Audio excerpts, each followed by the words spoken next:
Olha, pessoal, vou contar para vocês uma história que ainda me deixa com uma raiva que vocês não fazem ideia. Foi há 2 anos, quando descobri que meu próprio irmão estava tentando me roubar. Sim, roubar mesmo. E olha que eu confiava nele mais que em qualquer pessoa no mundo. Eu tenho 63 anos, me chamo Ricardo, e sempre fui muito próximo do meu irmão Gabriel, que é 3 anos mais novo que eu. A gente cresceu junto, dividiu o quarto a vida inteira, sempre foi cúmplice em tudo. Quando nossos pais morreram, há 15 anos, dividimos a herança meio a meio, sem discussão, sem briga. Era assim que sempre foi entre a gente, irmão era irmão, e pronto. Mas tudo começou a mudar quando minha esposa Carla morreu, há 4 anos, de um câncer agressivo que levou ela em 6 meses. Foi devastador.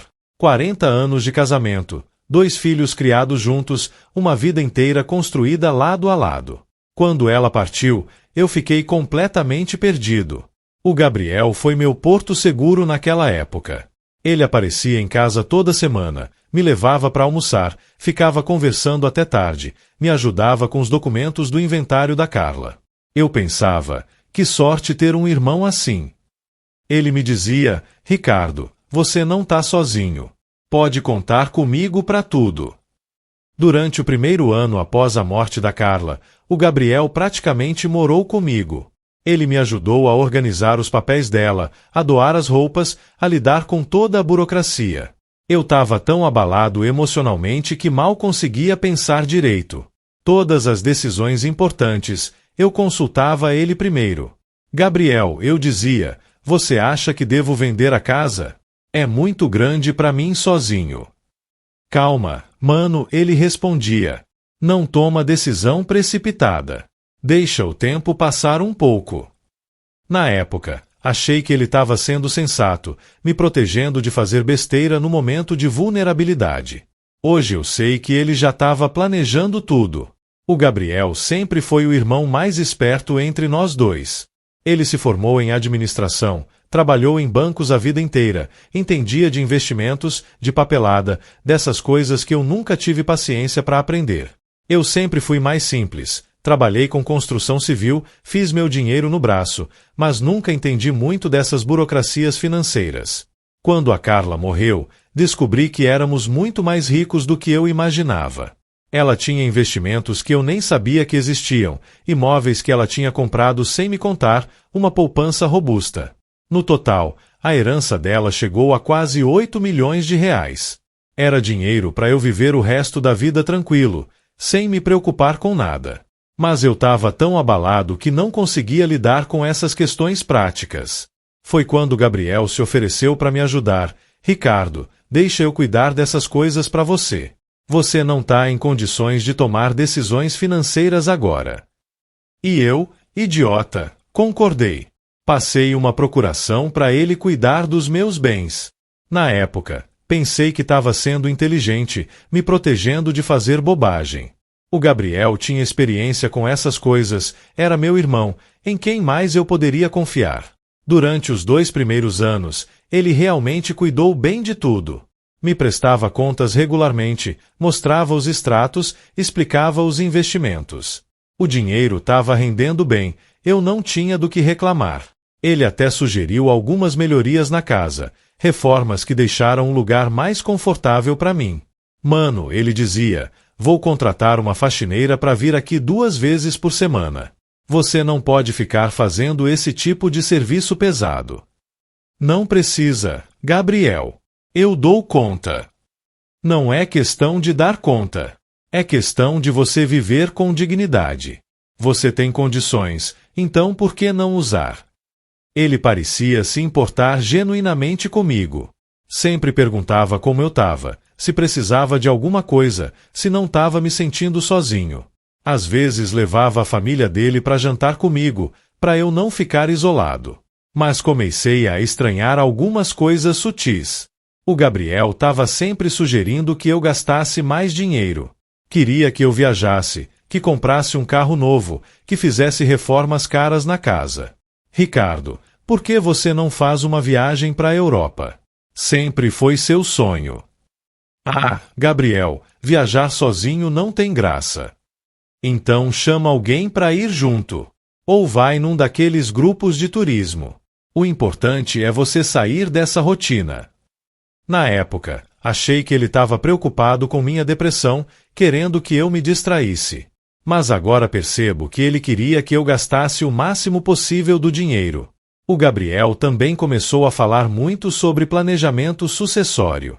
Ricardo, você precisa organizar seus bens. E se acontecer alguma coisa com você? Seus filhos moram longe, quase não te visitam. É bom deixar tudo documentado direitinho. Meus 2 filhos, o Paulo e a Sandra, realmente se afastaram depois que a mãe morreu. Eles têm suas vidas, suas famílias, moram em outras cidades. A relação sempre foi meio fria, especialmente depois de alguns desentendimentos que tivemos ao longo dos anos. Eles vinham me visitar de vez em quando, mas era aquela coisa protocolar, sem muito carinho. O Gabriel sabia disso e usava essa informação a favor dele. Mano, seus filhos nem ligam para você. Quando você morrer, eles só vão aparecer para receber a herança. Não seria melhor você deixar seu dinheiro para quem realmente se importa contigo? Como assim? Eu perguntava. Estou só dizendo que você devia pensar nisso. Quem está do seu lado? Quem cuida de você? Quem se preocupa com seu bem-estar? Ele nunca disse abertamente que queria minha herança, mas plantava essas ideias na minha cabeça de forma sutil. E eu, na minha ingenuidade, achava que ele estava só se preocupando comigo. Cerca de 1 ano atrás, o Gabriel sugeriu que eu fizesse um testamento.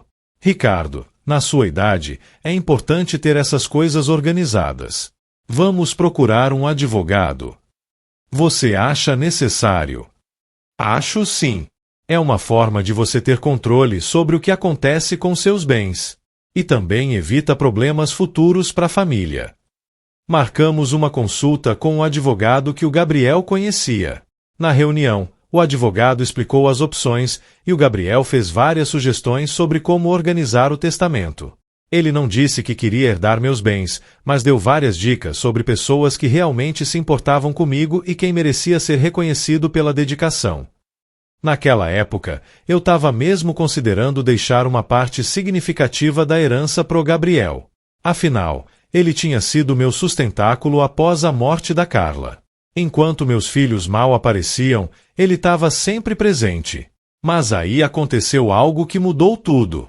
Em dezembro do ano passado, eu peguei uma pneumonia forte e fiquei internado por 2 semanas. Estava bem debilitado, confuso por causa da medicação, e o Gabriel assumiu completamente o controle da minha vida durante esse período. Ele que falava com os médicos, ele que tomava as decisões sobre o tratamento, ele que cuidava de todos os assuntos práticos. Na época, fiquei grato por ter alguém tão dedicado ao meu lado. Quando saí do hospital, ainda estava bem fraco e precisava de cuidados constantes. O Gabriel contratou uma enfermeira para ficar comigo durante o dia e ele mesmo ficava algumas noites. Era uma dedicação que me emocionava. Gabriel, não sei como te agradecer por tudo isso. Não precisa agradecer, mano. É isso que irmão faz. A gente tá junto na alegria e na tristeza. Durante minha recuperação, ele cuidou de todos os meus assuntos financeiros. Pagava as contas, administrava os investimentos, lidava com toda a papelada. Eu mal tinha força para assinar os documentos que ele trazia. Ricardo, preciso que você assine aqui para renovar alguns investimentos. O que é? Nada demais. Só umas aplicações que estão vencendo. Conforme conversamos antes. Eu assinava sem questionar. Confiava nele completamente. Foi durante esse período que ele me trouxe a minuta do testamento para eu analisar. Mano, o advogado terminou o documento. Dá uma olhada e vê se tá tudo como você queria. Eu li por alto, ainda meio grogue por causa dos remédios. O testamento deixava 60% dos meus bens pro Gabriel, 20% para cada um dos meus filhos. Na época, me pareceu justo. Afinal, ele estava cuidando de mim, enquanto meus filhos nem sabiam que eu tinha ficado doente. Tá bom assim? Ele perguntou. Acho que sim. Você merece. Ricardo, é só um reconhecimento pelo cuidado. E você sabe que, se acontecer alguma coisa, eu vou cuidar bem de tudo. Assinei o testamento numa tarde de janeiro, ainda me recuperando da pneumonia. O Gabriel levou o documento pro cartório, registrou tudo direitinho. Eu pensava que estava fazendo a coisa certa, protegendo quem realmente se importava comigo. Mas foi aí que as coisas começaram a ficar estranhas. Depois que o testamento foi registrado, percebi uma mudança sutil no comportamento do Gabriel. Ele continuava atencioso, mas havia algo diferente, uma ansiedade que eu não conseguia identificar. Comecei a notar que ele fazia muitas perguntas sobre minha saúde, sobre como eu estava me sentindo, se tinha algum sintoma preocupante. No início, achei que era cuidado genuíno, mas depois percebi que havia uma insistência estranha nessas questões. Como você está se sentindo hoje, Ricardo? Bem, obrigado. Não está sentindo nada? Dor no peito? Falta de ar? Não, Gabriel. Por que essas perguntas? Ah, é que depois da pneumonia, qualquer sintoma pode ser preocupante. Na nossa idade, é bom ficar atento. Ele também começou a insistir muito para que eu tomasse uma série de remédios que supostamente eram preventivos. Ricardo, o médico disse que você precisa tomar esses suplementos para fortalecer a imunidade. Que médico? O Dr. Marcos, lembra? Ele que cuidou de você no hospital. Eu não lembrava de nenhum Dr. Marcos, mas como tinha ficado confuso durante a internação, achei que podia ter esquecido mesmo. Comecei a tomar os remédios que ele trazia, confiando na palavra dele. Durante alguns meses, continuei tomando esses medicamentos. Eram várias pílulas coloridas que o Gabriel dizia serem vitaminas e suplementos. Mas percebi que, em vez de me sentir melhor, eu ficava cada vez mais fraco e confuso. Gabriel, esses remédios estão me fazendo mal. Fico tonto, com náusea. É normal no início. O corpo precisa se acostumar. Continue tomando que logo você vai se sentir melhor. Mas eu não melhorava. Pelo contrário, estava cada vez pior. Tinha dias que mal conseguia sair da cama, ficava confuso, esquecia coisas simples. O Gabriel dizia que era sequela da pneumonia, que era normal na minha idade. Foi então que percebi algo que me deixou em alerta. O Gabriel começou a falar muito sobre um possível casamento. Ele estava saindo com uma mulher há alguns meses e de repente estava considerando se casar. Ricardo, tô pensando em me casar com a Patrícia. Que bom, mano. Ela parece ser uma boa pessoa. É sim. E sabe o que é interessante? Ela tem experiência com cuidados de idosos. Trabalhou anos como enfermeira geriátrica. E daí? Nada, só achei curioso. Quem sabe ela não pode te ajudar também, né? Dar umas dicas de cuidados. Naquele momento, alguma coisa clicou na minha cabeça. Porque ele estava me falando sobre os cuidados de idosos. Porque estava tão interessado em me apresentar uma enfermeira geriátrica. Comecei a prestar mais atenção nas atitudes do Gabriel. Notei que ele sempre estava ansioso para saber sobre minha saúde, sempre sugeria que eu tomasse mais remédios, sempre falava sobre como era importante eu não forçar muito e aceitar as limitações da idade. Um dia, resolvi fazer um teste. Parei de tomar os remédios que ele trazia, sem avisar nada. Em uma semana, já me sentia muito melhor. A confusão mental diminuiu, as tonturas passaram, voltei a ter energia. Foi aí que decidi investigar melhor esses medicamentos. Levei os frascos numa farmácia e pedi para a farmacêutica identificar o que eram. A resposta me deixou chocado. Eram sedativos, relaxantes musculares e até um remédio para pressão que eu não precisava tomar. Doutor, perguntei para a farmacêutica, o que acontece se uma pessoa saudável tomar esses remédios? Podem causar confusão mental, fraqueza, tonturas, até problemas cardíacos em casos extremos. Esses medicamentos só devem ser usados com prescrição médica específica. Naquele momento, entendi tudo. O Gabriel estava me drogando. Estava me mantendo fraco e confuso de propósito. Mas por quê? A resposta era óbvia. Ele queria que eu morresse logo para herdar meus bens. A raiva que senti naquele momento foi indescritível. Meu próprio irmão, a pessoa em quem mais confiava no mundo, estava tentando me matar lentamente. E o pior, eu tinha assinado um testamento deixando a maior parte da minha herança para ele. Mas resolvi não confrontar ele de imediato. Queria entender melhor o esquema todo, saber até onde ia essa conspiração. Continuei fingindo que tomava os remédios, mas na verdade jogava tudo fora. E comecei a observar cada movimento dele. O Gabriel visitava minha casa quase todos os dias, sempre com alguma desculpa. Trazia comida, dizia que queria ver como eu estava, oferecia ajuda com qualquer coisa. Mas agora eu percebia que ele estava monitorando meu estado de saúde, verificando se os remédios estavam fazendo efeito. Como você está se sentindo hoje? Ele perguntava sempre.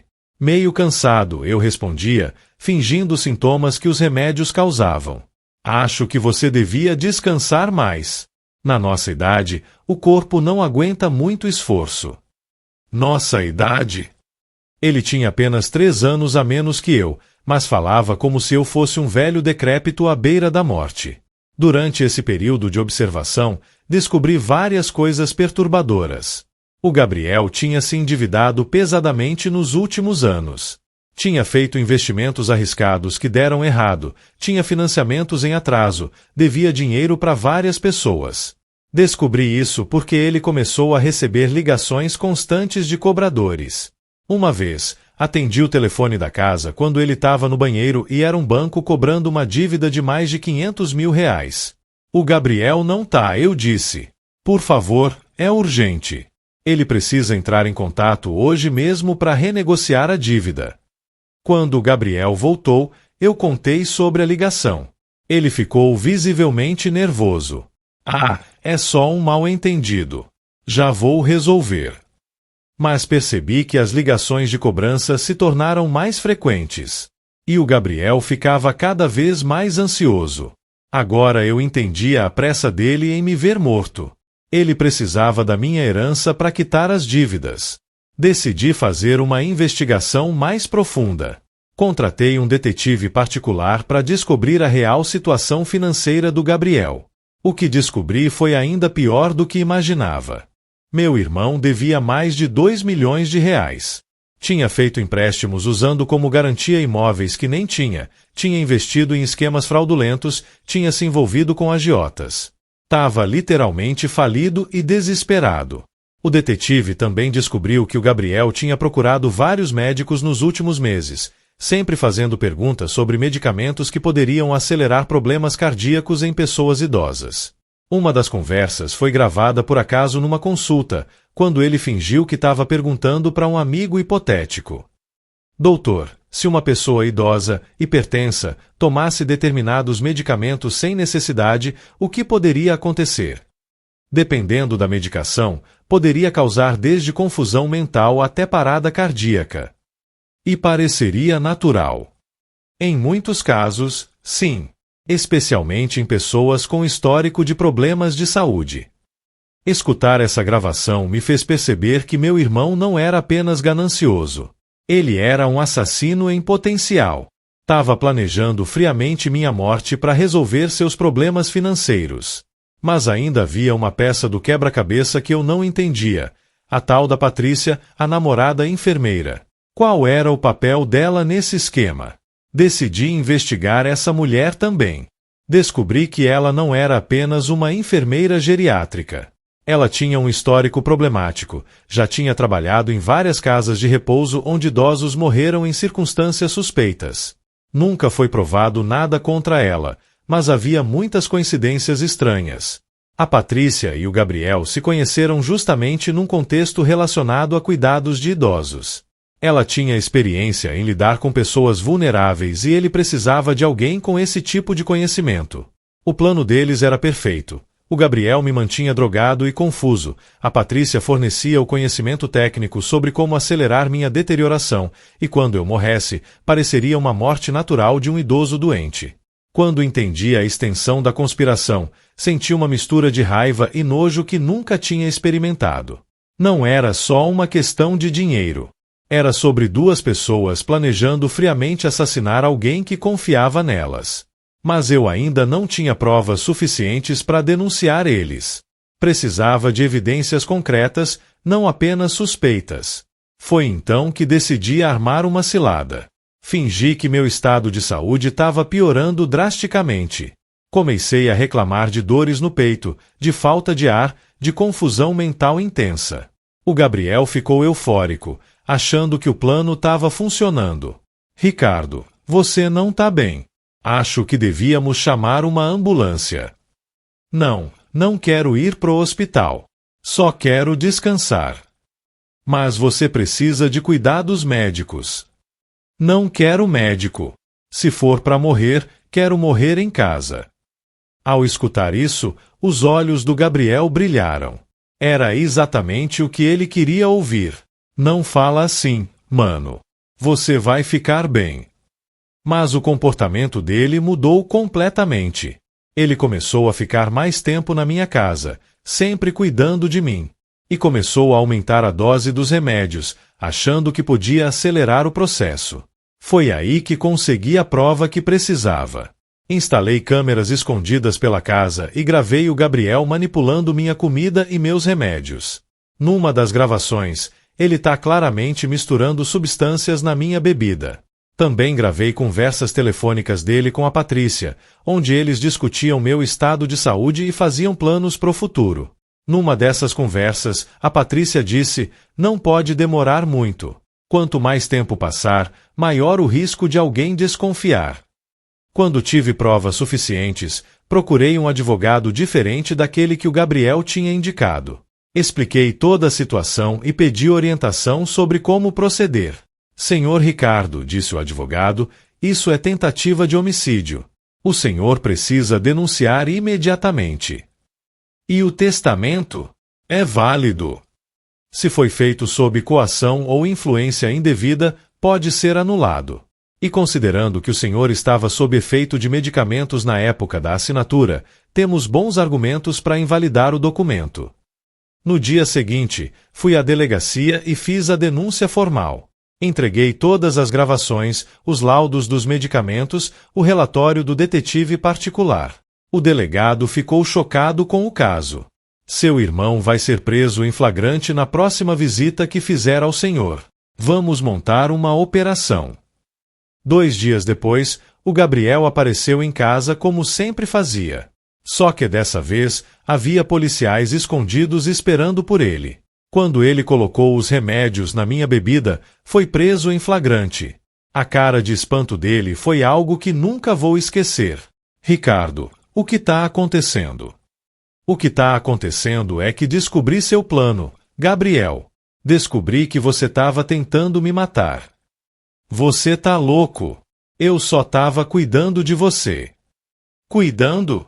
Colocando sedativo na minha comida? Tentando me matar com medicamentos?" O Gabriel tentou negar tudo, mas as provas eram irrefutáveis. As gravações, os laudos, o histórico financeiro dele, tudo apontava para a mesma conclusão. Ele estava planejando minha morte para herdar meus bens. A Patrícia foi presa no mesmo dia. Na casa dela, a polícia encontrou várias substâncias controladas e anotações sobre métodos discretos de aceleração de óbito em idosos. Era material suficiente para caracterizar formação de quadrilha especializada em assassinato de pessoas vulneráveis. O processo judicial foi rápido. Com tantas provas, não havia muito o que discutir. O Gabriel foi condenado a 12 anos de prisão por tentativa de homicídio qualificado. A Patrícia pegou 8 anos como cúmplice. Durante o julgamento, descobri que esse não era o primeiro caso deles. A Patrícia tinha se envolvido em pelo menos 3 mortes suspeitas de idosos nos últimos 5 anos. Sempre o mesmo método. Ganhava a confiança da família, se aproximava da vítima e acelerava a morte através de medicamentos inadequados. O Gabriel era apenas mais um cliente dela. Ele tinha procurado alguém com experiência nesse tipo de crime e encontrou a parceira perfeita. O mais revoltante foi descobrir que eles já tinham gastado parte da minha herança antecipadamente. O Gabriel tinha feito empréstimos usando como garantia os bens que achava que ia herdar. Quando o plano deu errado, ele ficou numa situação financeira ainda pior. Durante o julgamento, meus filhos finalmente apareceram. Quando souberam do que tinha acontecido, ficaram chocados. Pai, a gente não sabia de nada disso, disse a Sandra. Eu sei, filha. Vocês têm suas vidas. Mas a gente devia ter percebido. Devia ter visitado mais. Não se culpem. Quem devia ter percebido era eu. Confiei na pessoa errada. Meus filhos se sentiram culpados por terem se afastado, deixando o campo livre para Gabriel manipular a situação. Eles tinham suas razões para manter distância, desentendimentos antigos, mágoas acumuladas, mas reconheceram que o afastamento tinha me deixado vulnerável. Pai, disse o Paulo, queremos reconstruir nossa relação. O que aconteceu aqui mostrou como a vida é frágil. Vocês sempre serão meus filhos, respondi. Independente de qualquer coisa. Depois de tudo o que aconteceu, nossa família se aproximou novamente. Meus filhos começaram a me visitar regularmente, trouxeram os netos para conhecer o avô melhor. Foi algo positivo que surgiu dessa tragédia toda.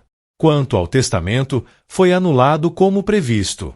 O advogado comprovou que eu estava sob influência de substâncias na época da assinatura e que havia coação psicológica. Voltei a ter controle total sobre meus bens. Hoje, 2 anos depois, ainda sinto uma tristeza profunda quando penso no Gabriel. Não pela prisão dele, isso ele mereceu, mas pela perda do irmão que eu achava que tinha. Descobrir que ele era capaz de me matar por dinheiro destruiu todas as lembranças boas da nossa infância. Às vezes me pergunto se havia sinais que eu deveria ter percebido antes. Talvez o Gabriel sempre tenha sido ganancioso e eu nunca quis enxergar. Talvez a morte da Carla só tenha despertado uma ambição que já existia. Mas também aprendi lições valiosas com essa experiência. Aprendi que não devemos confiar cegamente em ninguém, nem mesmo na família. Aprendi que é importante manter relacionamentos equilibrados, não depender de uma única pessoa para tudo. E principalmente, aprendi que dinheiro pode transformar as pessoas de formas terríveis. O Gabriel destruiu nossa relação fraternal, destruiu sua própria vida, tudo por causa de uma herança que ele nem precisava tanto assim. Se ele tivesse conversado comigo sobre as dificuldades financeiras, eu teria ajudado. Éramos irmãos, sempre dividimos tudo. Mas ele preferiu escolher o caminho do crime, da traição, da tentativa de assassinato. Hoje eu vivo sozinho, mas com dignidade. Contratei cuidadores profissionais para me ajudar com as tarefas domésticas, faço check-ups médicos regulares, mantenho uma rotina saudável. E principalmente, mantenho contato constante com meus filhos e netos. A experiência também me fez repensar questões de herança e sucessão. Agora tenho um testamento novo, feito com total lucidez, dividindo meus bens de forma equilibrada entre meus filhos. E deixei claro que qualquer tentativa de manipulação ou coação resultará na exclusão automática da herança. O Gabriel ainda está preso e deve ficar mais alguns anos. Ele já tentou entrar em contato comigo algumas vezes, mandando cartas pedindo perdão, dizendo que se arrependeu. Mas perdão para quem tentou me matar? Isso é algo que não consigo dar. Às vezes penso no que nossa mãe diria se soubesse o que um filho tentou fazer com o outro. Ela sempre dizia, irmão é a coisa mais preciosa que vocês têm. Cuidem um do outro sempre. Como ela ficaria decepcionada ao saber que um dos filhos tentou assassinar o outro por dinheiro. Essa história me ensinou que família não é garantia de lealdade. Que as pessoas podem mudar quando o dinheiro está envolvido. E que devemos sempre estar alertas, mesmo com aqueles que mais amamos. Hoje, quando alguém se oferece para me ajudar com questões financeiras, eu agradeço, mas prefiro cuidar das minhas coisas sozinho. Contrato profissionais quando preciso, mantenho tudo documentado, nunca mais dou procuração ampla para ninguém. E principalmente, mantenho minha independência. Por mais que seja tentador aceitar ajuda, por mais que pareça mais fácil deixar outra pessoa decidir as coisas, aprendi que nossa autonomia é o bem mais precioso que temos. O Gabriel me ensinou que até mesmo um irmão pode ser um inimigo disfarçado. Que a ganância não escolhe laços familiares. E que devemos sempre confiar em nossos instintos quando algo parecer estranho. Se eu pudesse voltar no tempo, prestaria mais atenção aos sinais. Questionaria mais, investigaria mais, não confiaria tanto. Mas também sei que não posso me culpar por ter confiado em alguém que eu amava. A traição do Gabriel foi um dos momentos mais dolorosos da minha vida, comparável apenas à morte da Carla. Mas ao contrário da morte dela, que foi um evento natural e inevitável, a traição dele foi uma escolha consciente e cruel. Hoje, aos 65 anos, vivo uma vida tranquila mas cautelosa. Tenho recursos para viver bem, tenho a família dos meus filhos por perto, tenho saúde. Mas carrego comigo a cicatriz da traição, a lembrança de que até mesmo o amor fraternal pode ser corrompido pela ganância. A maior lição que ficou de tudo isso é que devemos sempre manter nossa independência e nunca transferir controle total da nossa vida para outra pessoa, mesmo que seja família. Mas deixe eu contar outros detalhes importantes dessa história toda, porque tem muita coisa que ainda não falei e que foi fundamental para eu conseguir descobrir a verdade e me livrar dessa cilada. Uma coisa que me incomodava muito era a insistência do Gabriel em me isolar socialmente. Ele sempre arranjava desculpas para eu não sair de casa, não receber visitas, não manter contato com outras pessoas. Ricardo, você não devia forçar muito. Na sua idade, é melhor ficar em casa descansando. Mas eu me sinto bem, Gabriel. Quero sair, encontrar os amigos. Os amigos vão entender se você não aparecer. O importante é você cuidar da sua saúde. Toda vez que eu marcava algum compromisso social, ele arranjava uma desculpa para me fazer cancelar. Dizia que eu estava parecendo cansado, que podia pegar uma gripe, que era melhor não arriscar. Na época, achei que ele estava sendo protetor.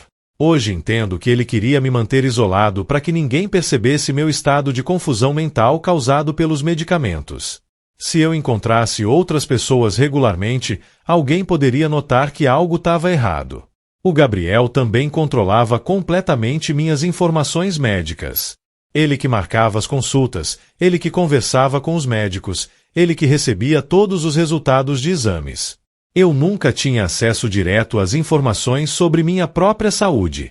Gabriel, quero conversar pessoalmente com o Dr. Silva sobre meus exames. Não precisa, mano. Eu já conversei com ele. Tá tudo normal. Você só precisa continuar tomando os remédios certinho. Mas eu quero ouvir do próprio médico. Ricardo, você fica nervoso com essas conversas médicas. É melhor eu filtrar as informações para você. Essa manipulação era muito sutil. Ele me convencia de que era pro meu próprio bem, que ele estava me protegendo de preocupações desnecessárias. Mas, na verdade, ele estava me mantendo na ignorância sobre meu próprio estado de saúde. Depois que descobri a verdade, procurei todos os médicos que supostamente tinham me atendido nos últimos 2 anos. A descoberta foi chocante. Metade deles nunca tinha me visto na vida. O Gabriel inventava consultas, inventava diagnósticos, inventava prescrições médicas. Doutor, perguntei pro Dr. Silva, o senhor se lembra de ter me atendido em janeiro do ano passado? Senhor Ricardo, eu nunca o atendi. Seu irmão veio aqui algumas vezes, disse que estava cuidando do senhor, mas nunca trouxe o senhor para consulta. E ele pediu prescrições de remédios. Pediu sim. Disse que o senhor estava com depressão severa, ansiedade, problemas de sono. Eu orientei que ele trouxesse o senhor para uma avaliação, mas ele sempre dizia que o senhor se recusava a sair de casa. O Gabriel tinha construído toda uma narrativa médica falsa ao meu redor. Ele contava para os médicos que eu estava com problemas psiquiátricos, que me recusava a fazer consultas, que ele estava tentando me ajudar como podia. Com base nessas informações falsas, alguns médicos acabavam prescrevendo medicamentos que ele dizia serem essenciais para o meu tratamento. Essa descoberta me deixou ainda mais revoltado.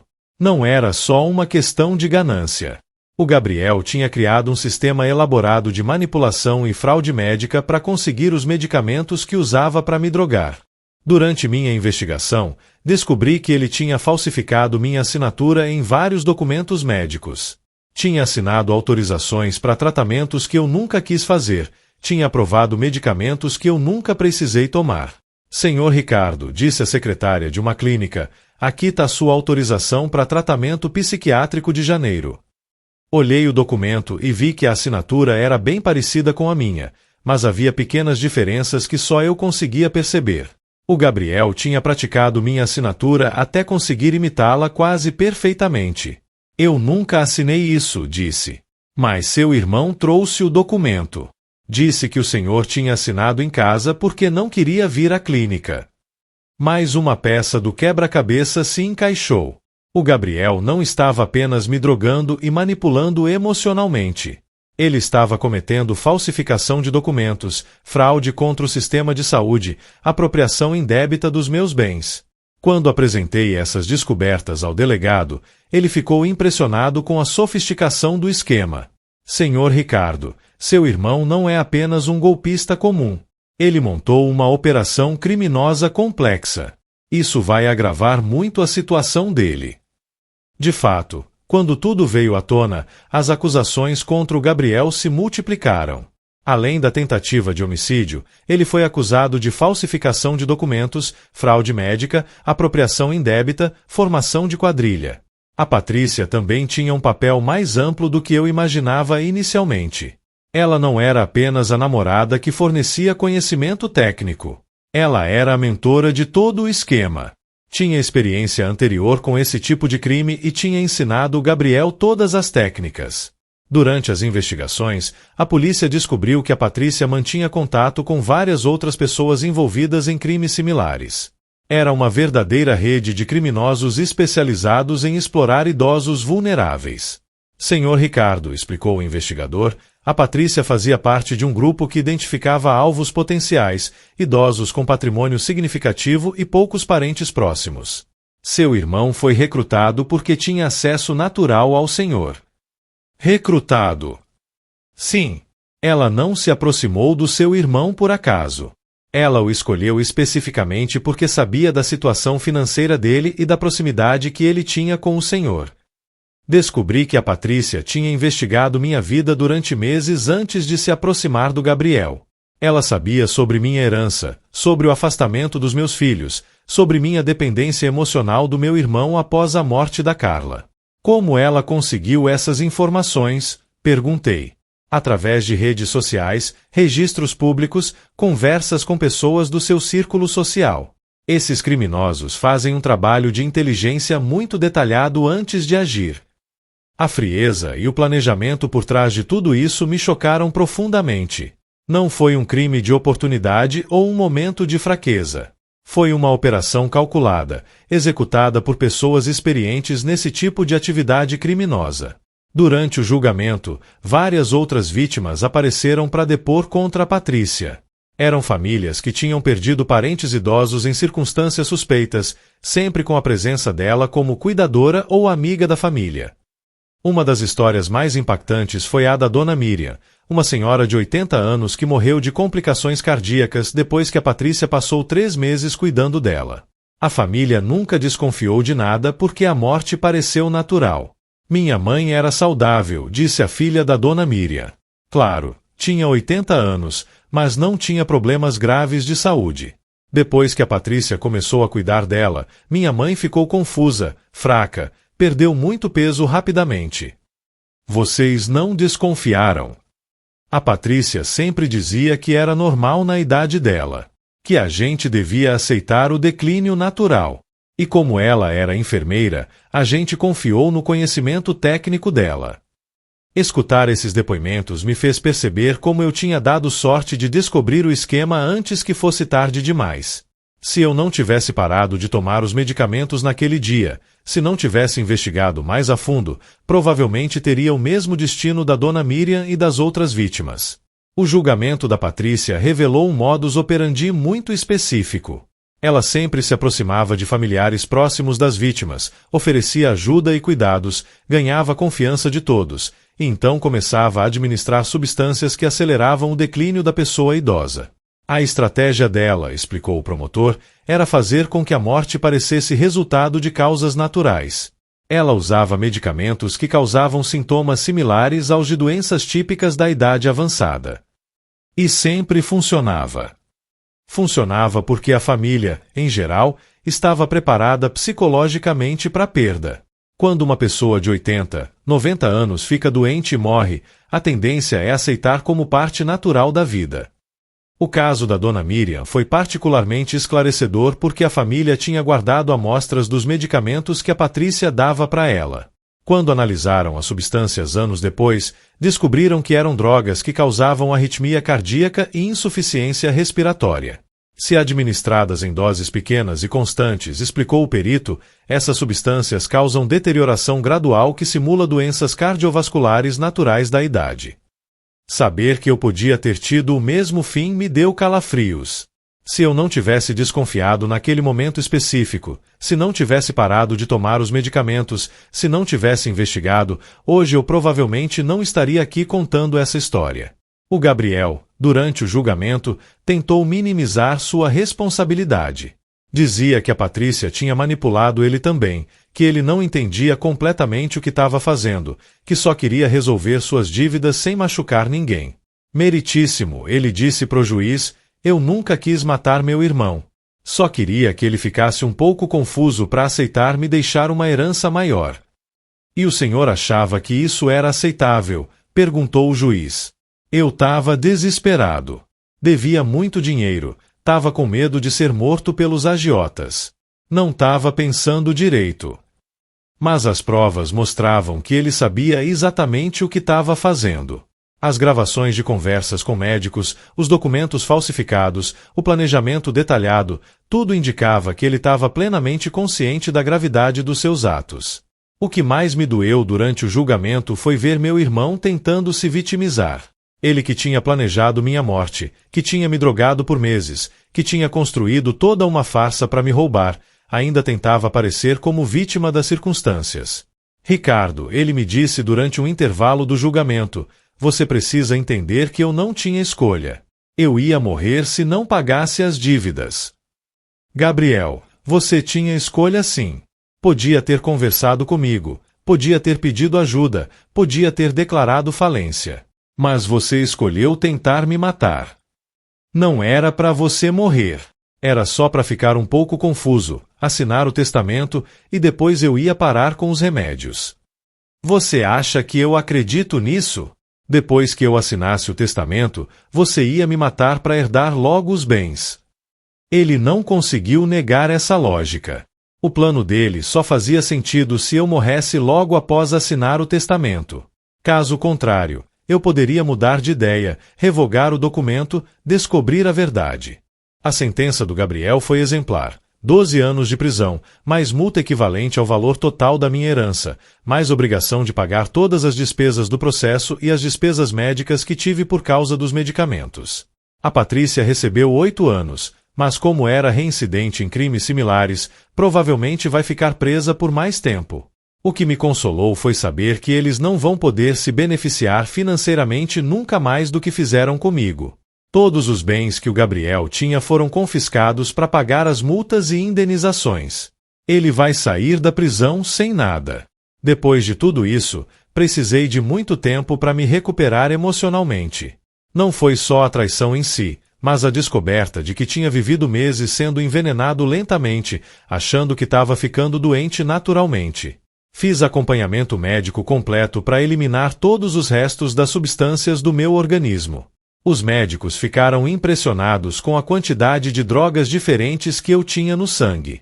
Senhor Ricardo, disse o toxicologista, é impressionante como o senhor conseguiu manter alguma lucidez com essa quantidade de sedativos no organismo. Por que não morri? Provavelmente porque seu organismo desenvolveu certa tolerância às substâncias. E também porque o senhor parou de tomar antes que chegasse a uma dose letal. Descobri que eu estava a poucos dias de uma overdose fatal quando parei de tomar os medicamentos. Se eu tivesse continuado mais uma semana, provavelmente teria tido uma parada cardíaca que pareceria completamente natural. A recuperação física foi relativamente rápida. Em poucas semanas, eu já estava me sentindo completamente normal novamente. Mas a recuperação emocional levou muito mais tempo. Por meses, tive pesadelos com o Gabriel. Sonhava que ele voltava para terminar o que tinha começado, que encontrava outras formas de me prejudicar. Precisei fazer terapia para lidar com o trauma da traição. É natural sentir paranoia depois de uma experiência como essa, explicou a psicóloga. Sua confiança foi violada de forma muito profunda. Vai levar tempo para se sentir seguro novamente. De fato, durante muito tempo eu desconfiei de todo mundo. Qualquer pessoa que se oferecia para me ajudar, eu logo pensava, o que ela quer em troca? Qualquer gentileza excessiva me deixava em alerta. Meus filhos perceberam minha mudança e ficaram preocupados. Pai, você tá muito desconfiado. Nem aceita que a gente te ajude com coisas simples. É que depois do que aconteceu com Gabriel, fico com medo de confiar nas pessoas. Mas nós somos seus filhos. Nunca faríamos mal pro Senhor. Eu sei, filhos. Mas o Gabriel também era meu irmão, e olha o que ele fez. Foi preciso muito trabalho terapêutico para eu conseguir distinguir entre precaução saudável e paranoia excessiva. Aprendi que é importante manter certo nível de cuidado, mas sem deixar o medo controlar minha vida. Uma das coisas mais difíceis foi lidar com a culpa. Por mais que eu fosse a vítima, me sentia culpado por ter sido tão ingênuo, por ter confiado tanto, por não ter percebido sinais mais cedo. Senhor Ricardo, disse a psicóloga, o senhor não é culpado por ter confiado em alguém que amava. A culpa é exclusivamente de quem traiu essa confiança. Mas eu devia ter percebido alguma coisa. Como? Seu irmão construiu uma farsa muito elaborada. Até profissionais especializados podem ser enganados por esse tipo de manipulação. Essa perspectiva me ajudou a entender que eu tinha sido vítima de uma operação criminosa sofisticada, não apenas de uma traição simples. O Gabriel e a Patrícia eram criminosos experientes que sabiam exatamente como manipular a situação. Hoje, 3 anos depois de tudo isso, posso dizer que me recuperei completamente. Voltei a confiar nas pessoas, mas de forma mais equilibrada. Não sou mais o homem ingênuo que aceitava tudo sem questionar, mas também não sou o paranoico que suspeita de todo mundo. Meus filhos e eu desenvolvemos uma relação muito mais próxima e saudável. Eles entenderam a importância de estar presente na vida dos pais, de não deixar que pessoas mal intencionadas se aproveitem da vulnerabilidade da idade. Pai, disse a Sandra recentemente, a gente aprendeu uma lição importante com tudo isso. Nunca mais vamos deixar o Senhor lidar sozinho com questões importantes. Não precisam me proteger como se eu fosse incapaz. Não é proteção excessiva. É cuidado familiar normal. É o que devíamos ter feito desde sempre. Eles têm razão. Se meus filhos tivessem mantido presença mais constante na minha vida após a morte da Carla, o Gabriel nunca teria conseguido me manipular dessa forma. A ausência deles criou o espaço que ele explorou. Hoje tenho um relacionamento equilibrado com meus filhos. Eles respeitam minha autonomia, mas também se mantêm informados sobre minha vida. É uma dinâmica saudável que me dá segurança sem me fazer sentir controlado. Quanto ao dinheiro, aprendi a gerenciar meus bens de forma muito mais cuidadosa. Tenho assessoria financeira profissional, mantenho diversificação de investimentos, nunca mais dou procuração ampla para ninguém. E, principalmente, tenho um testamento muito bem elaborado, com várias salvaguardas contra manipulação. Se alguém tentar me pressionar ou influenciar sobre questões de herança, há mecanismos legais que invalidam automaticamente qualquer mudança.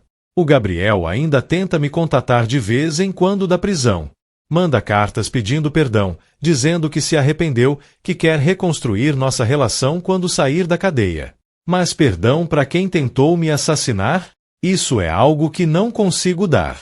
Posso não guardar rancor, posso desejar que ele se recupere e tenha uma vida digna quando sair da prisão, mas confiar nele novamente?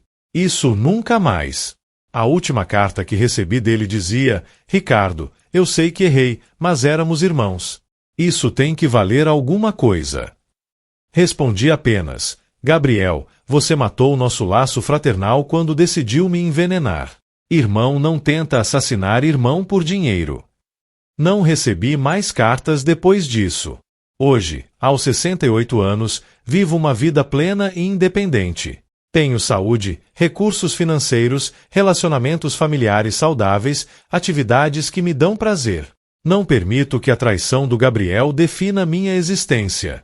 Essa experiência me ensinou que a vida pode nos surpreender de formas terríveis, mas também que somos mais resilientes do que imaginamos. Consegui sobreviver a uma tentativa de assassinato, superar uma traição devastadora, reconstruir minha vida. Se tem uma mensagem que quero deixar para quem está ouvindo essa história é: confiem nas pessoas, mas não cegamente. Mantenham relacionamentos próximos com família e amigos, mas preservem sua autonomia. E principalmente, se algo parecer estranho, investiguem. Nossos instintos existem por uma razão.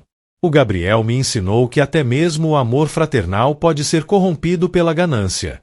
Mas meus filhos me ensinaram que relacionamentos podem ser reconstruídos e fortalecidos mesmo depois de crises.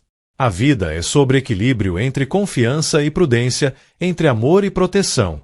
E se você tem irmãos, valorize essa relação. Mas lembre-se, família não é apenas sangue, é escolha diária de cuidar uns dos outros com honestidade e lealdade. O Gabriel escolheu a ganância. Eu escolhi o perdão, mas não a ingenuidade. Essa é minha história. Uma história de traição, descoberta, justiça e reconstrução. Uma história que me ensinou que nunca é tarde para recomeçar, mesmo depois de descobrir que as pessoas em quem mais confiávamos eram nossos piores inimigos.